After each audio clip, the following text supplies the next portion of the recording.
And Lanny, I've been watching your interviews, and I've been watching people waste a lot of time asking you questions that I know you can't answer. I respect the limitations on what you can say. So I want to begin by just giving you this opportunity with the viewer, given what you know to be the public state of knowledge about the case at this point. And without a question from me, because I don't think I'm going to find the secret that unlocks the things you're suddenly going to say. No, you just might, Lawrence. Of all people. But what I'd like you to do, is take a minute to just tell the viewer what you think they should know as of Friday night before the Tuesday when they will discover what all the details are of these charges. But given the public state of play at this point, what you think viewers should know and what they should be paying attention to. All right, 3 facts. Fact 1 is the Southern District of New York prosecutors who charged Michael Cohen, caused him to plead guilty and sent him to jail, said this in a public filing in December 2018. I'm quoting, individual 1, who was immediately identified as President Donald Trump, directed Michael Cohen to pay illegal hush money. Cohen went to jail and did the time. The man who directed him, according to federal prosecutors and Trump's administration, has not done the time. So this case is about whether him directing someone to do the crime makes him guilty. And New York law will apply, I think, in this case, but that's up to the judge. Fact 2, Michael Cohen's credibility has been attacked. Let's just assume that Michael Cohen has credibility issues because he pled guilty to various crimes, some of which involved lying. But there's an additional part of the sentence that all the flapping pundits who don't know anything about the facts in this case are all speculating, don't seem to finish the sentence. Yes, he pled guilty, but for crimes that federal prosecutors said were directed by Donald Trump and for the exclusive benefit of Donald Trump.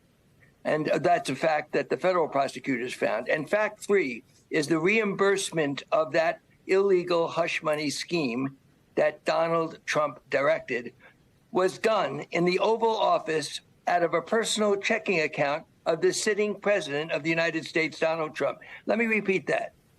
11 $35,000 checks were written out from a personal bank account, 2 from the trust of the company, and the rest personally from Donald Trump, to pay back the hush money that was illegally paid by Michael Cohen. So those are the 3 things that federal prosecutors have found. You don't have to believe me. You don't have to believe Michael Cohen. And I guess the final thing I would say to you is that this is not about Michael Cohen's testimony, Lawrence. There are many, many documents, many corroborating witnesses, emails, text messages, days, hours, months. We've sat with the prosecutors and gone through documents corroborating, substantiating evidence that Donald Trump is being charged with the crime of paying illegal hush money that, as I said, Michael Cohen did time for. Now we'll let a jury decide whether it was politically motivated or whether it was all about protecting this information from Melania. Because if he doesn't prove that it's all about that and there's any political motivation, a jury can find him guilty. Sorry, I took more than 1 minute. That's right.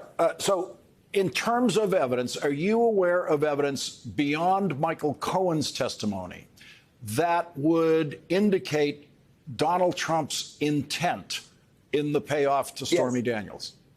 Yes. Documentary evidence, meaning in writing. What about other testimonial evidence? Do other witnesses corroborate that? Yes. Without specifically saying that this is your answer, I will remind you of a Wall Street Journal story about somebody named David Pecker, who with Donald Trump, according to the Wall Street Journal, came to an agreement to kill negative stories to help Donald Trump in the presidential campaign.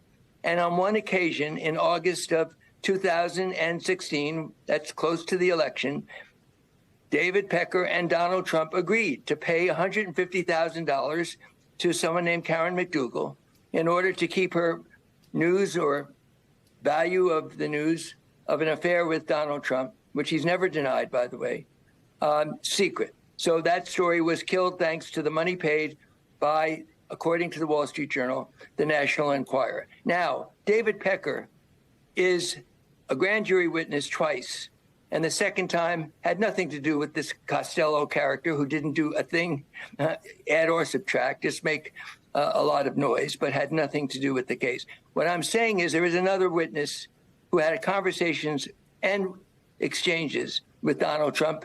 And according to the Wall Street Journal, I'm not going to reveal anything else other than the Wall Street Journal reporting on this. David Pecker has testimony about his conversations with Donald Trump. And by the way, Michael Cohen pled guilty to that crime. He was charged with the crime of the illegal cover-up by Karen McDougal. People forget this, Lawrence. He pled guilty to that. That was an illegal campaign donation because Karen McDougal was kept quiet in August and September of 2016 for the purpose of not having adverse information in the public domain about Donald Trump having an affair.